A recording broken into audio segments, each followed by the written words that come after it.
Hey guys, first and foremost, I forgot to take off glasses. That's a thing we do. Hacha!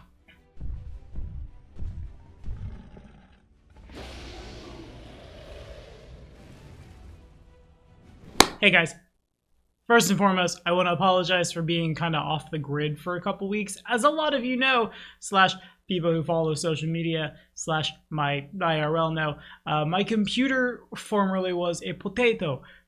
Parts of it were new when Skyrim was new, and it had reached the end of its life a couple weeks ago, and I couldn't really record videos, make Google Sheets function without like regular blue screens of sad. And so like obviously that makes my job super hard to do, but now that I have a brand new shiny basically everything underneath me, and also have the ability to play new AAA games at high specs, it's a good feeling. We're back again for another episode of Min-Maxing for Fun and Profit, the very first session, 0 I should say, for Pathfinder 2nd Edition.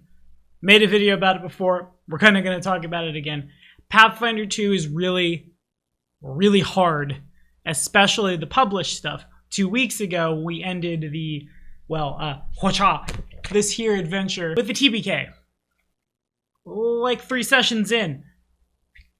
Shit was rude. And it got me to thinking, over the course of that adventure, and like here before too long, my Kingmaker players have picked up a second game, and I think we're gonna run like Fall of Plaguestone into the Slithering, which I never remember the name of because I just call it the Oozapalooza in my head, into other like published adventures, running them together. But it's like, it's so scary because of how frickin' cutthroat the like current printed adventures for 2nd edition are. I think if you're not gonna just like take the axe to them and heavily brew around them to make a story that's not like regularly putting half the front line into various wounded stages, or literally, look at this.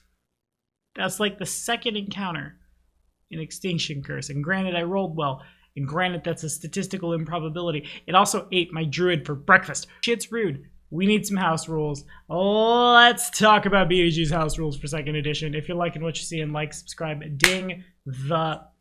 Damn, you wish your knuckles would crack. Good enough. Bell, stay caught up on all your Pathfinder 1st and 2nd edition stuff. Also, I am...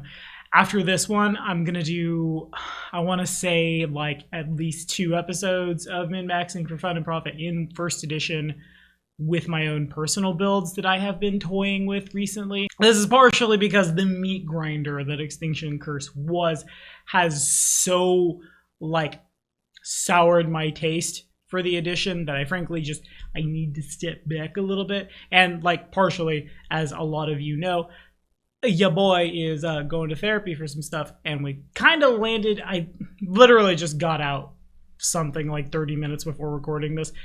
Might or might not have hit a pretty big node tonight, and so I would like to do something a little less research intensive and just like, hey, here's this cool ass thing I found. I'm gonna share it with you.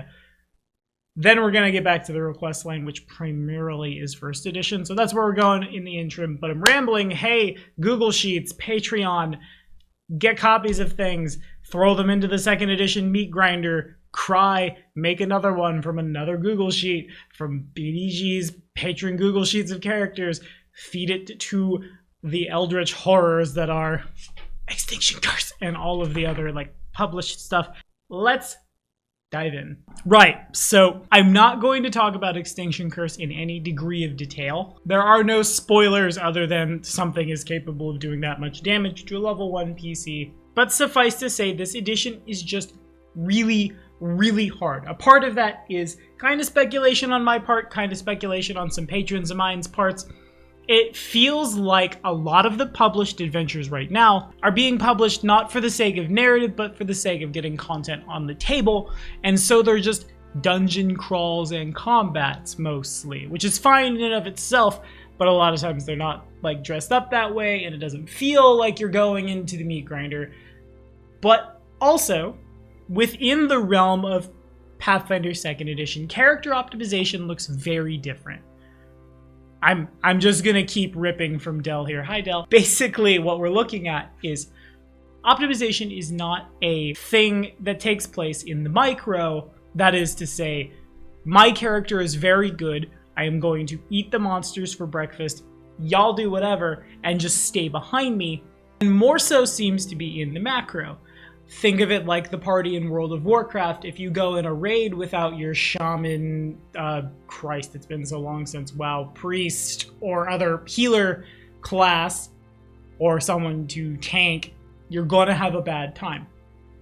I understand completely why you would do this. As we're gonna talk about and have talked about before, it's very easy in older editions of Dungeons and Dragons to just make a monster and way outrun those of us who just want to come to the table, have some memes, and then go home happy. And while that's great, I feel like the issue here now is that, let's say just no one wants to play a cleric. I'll be totally honest with y'all. Cleric is like the last class I would ever want to play. Not that the class is bad, it is just not flavor that I jive with. Further, if I'm playing some other class capable of healing, let's say a druid, I would be much more focused on, like, here is my bear, I'm going to turn into a bear, we got 2 bears now, and we're gonna eat ya, as opposed to being the person in the back who's spamming heal. But it seems to be the encounters are built to expect this. And so you are forced to play a certain playstyle, or rather someone at your table must, or we all suffer, which feels real bad. And on top of that, it also feels like in combat, you must make optimized moves every single time, or bad things happen to you. I will continue the druid example. Let's say you're playing a druid that's planning on archetyping into Beastmaster. You've got yourself a fancy reptilian something or other, and you really just want to feed people to your dinosaur. Okay, cool. That's an action. You are now left with 2, which is the majority casting time of like all your spells. From there, you are now left open because you didn't use that last action to raise a shield. If an intelligent enemy knows, hey, you're doing the magic thing, or hey, you're doing the healing thing, and has a shot, you could be in trouble.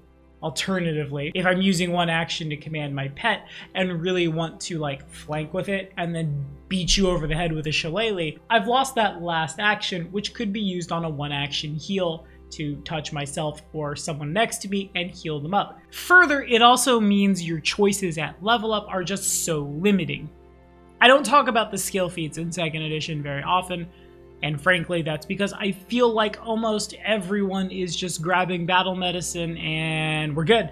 Make sure you have enough medicine to do all of the things to keep everyone alive. What if you're not trained in that? What if you wanted to be trained in other things? What if you wanted to make the character you wanted to make? Oh, well, now somebody might drop dead over it. Feels bad. And it feels even worse for the druid when we realize that that pet just cannot keep up with the other marshals. I understand why we might want to dial that back.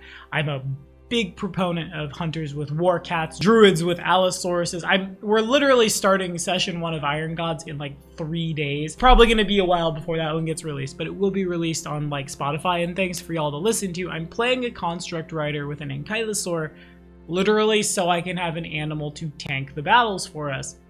And that takes a lot of the glory away from the fighter, but now we have an overcorrection, especially because you can't put runes on your barding or things of that nature.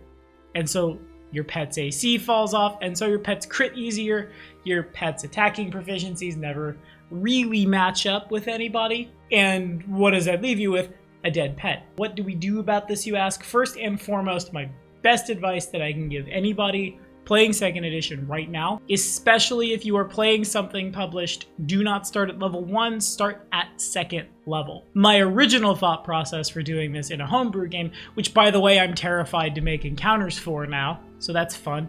You did it. Y'all know I'm a super big fan of killing people for narrative, but when it's a constant meat grinder, it has me feeling a certain kind of way. The idea there though was to just get someone to where their archetype has come online if they wanted it, kind of like starting at 3rd level in 5e. With that in mind, I feel like starting at 2nd level in a lot of published stuff is just so vital, if for no other reason than that extra hit point pool to catch you when you fall or when something crits you out of nowhere for a lot of damage. It also helps your proficiency bonus with your own ability to do the same.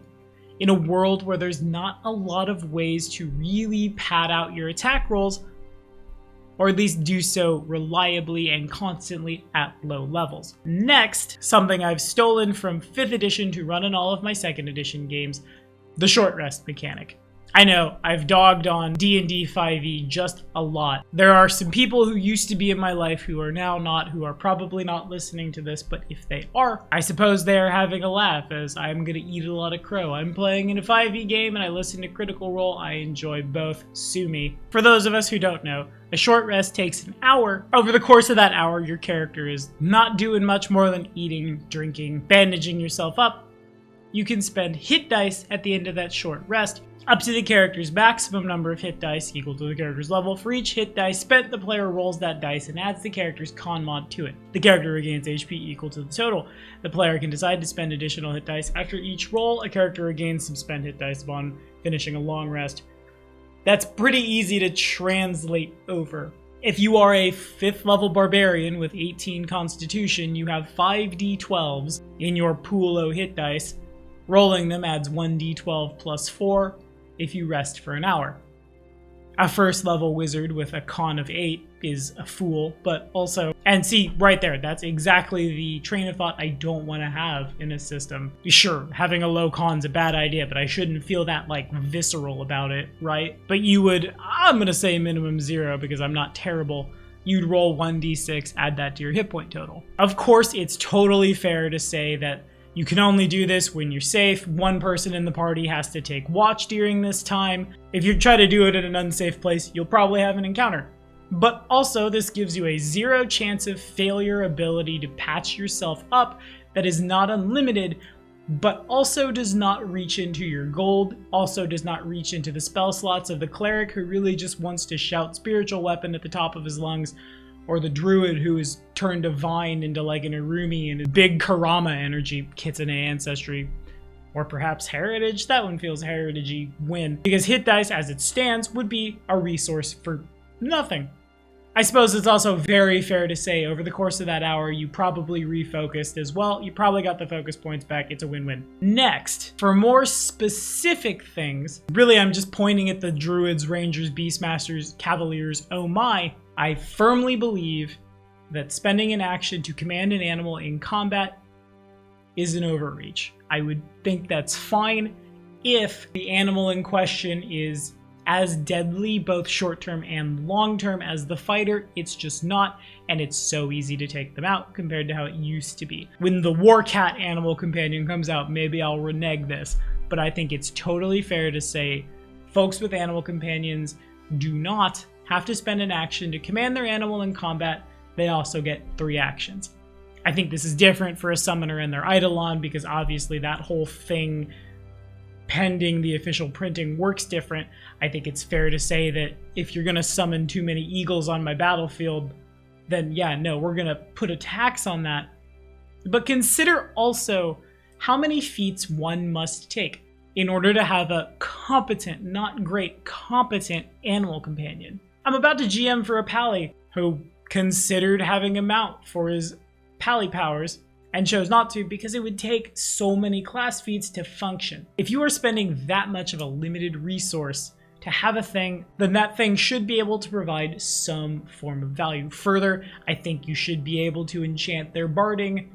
I think you should be able to etch runes on claws, teeths. Maybe it requires a nature check, but like keeping these things on the battlefield doing damage and not dying seems worth that to me. Further, I can't believe I'm saying this. I've come a long way in 3 years, and now I feel like I'm looping back. But I think it's much, much more reasonable to consider dual class or free archetype in especially published content, but any of your 2nd edition games. Why, yes, there are some combos that are powerful, but there are also a lot of encounters and a lot of adventures that are powerful, so that feels fair to me.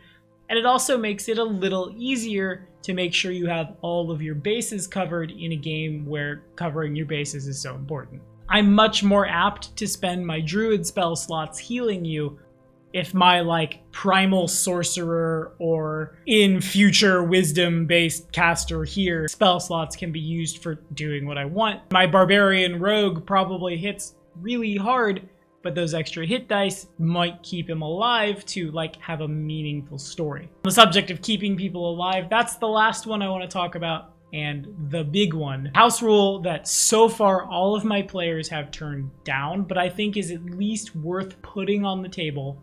The notion that rolling 10 over someone's armor class as a critical hit looks really good on paper. In practice, it kills people. Consider the boss monster. Consider that the level of the creature in the encounter matters a lot more than it did prior. Consider even just bad luck. It's become a whole ass meme at BDG if I conch someone, because John Conch and his soon-to-be wife basically just show up at my tables and get crit to death because the RNG hates them. But I have definitely seen it come out that you go to a battle, the bad guy, who was just a generic bandit from the SRD, hits you, crits you, then you fumble your save afterwards, go from dying to dead in the span of a couple of seconds. I really wanted to get to know Bertoli, I'm not gonna lie. Not this time though. Now consider when they get to a boss fight. Consider something that's rolling like 2d8 plus 5, but only needs to roll, I don't know, I don't have a lot of great math right now to cite here, but I'm gonna say something like a 16 to 20, maybe even a little higher versus squishier characters to double that damage. That's already a lot of damage. I would feel differently about this if more things attacks were like 1d6 plus mod, but when all those dice get doubled, it gets out of hand really quick. Same is probably true, though I haven't seen it pan out yet because we haven't got that far, for like everybody should happen to fumble a save versus a fireball, a cone of cold. While I think 4 degrees of success are very great in the save or suck meta, because it always feels kind of crappy to hold person coup de grace, whether or not that's the best idea. If fumbling my save means I eat a bunch more fire damage, and now I've burnt through half the party in one shot, oh by the way, we don't have anyone who can 3-action heal, it becomes a rout very quickly. I think it is much better to let criticals function like they do in 5th edition Dungeons & Dragons. Crit on a natural 20, keep the doubling as you want, fighters, the keen enchantment, and other shenanigans can get you to a 19, but otherwise, boss monsters are just going to tear up the party, and bad RNG will do the same, even worse than it did in older editions. I think same is true for spells with basic X save.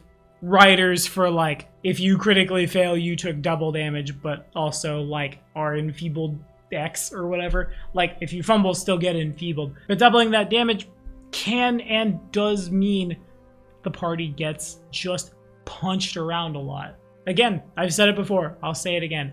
I have zero problem killing PCs. I think killing PCs can drive the story. I think without possibility of failure, success tastes like nothing. I also think that when you're showing up to a game for fun and you're constantly just one strong breeze away from exploding and dying, it becomes much less like a TTRPG and much more like Dark Souls. That is all the time I have for today. Holy crap. Whew! It feels good to be back. I have 2 weeks of not making a video. I've gone a little stir crazy, it seems. But what do we think? What house rules are we using in 2nd edition? Am I crazy? Are you guys just dominating battlefields in 2e? Let me know in the comments. I need something to test myself against, because it has kind of got me feeling like I'm not a fair GM, but just a murderous asshole. Plus validation in the comments below. But next week, we're going to talk about a kineticist that I've been playing in Rapanathuk with some friends in Pathfinder 1st Edition. After that, I'm not super sure. Once my brain is done processing some childhood stuff, then we'll get to the request line. In the meanwhile, I just want to share things that I've made with my friends.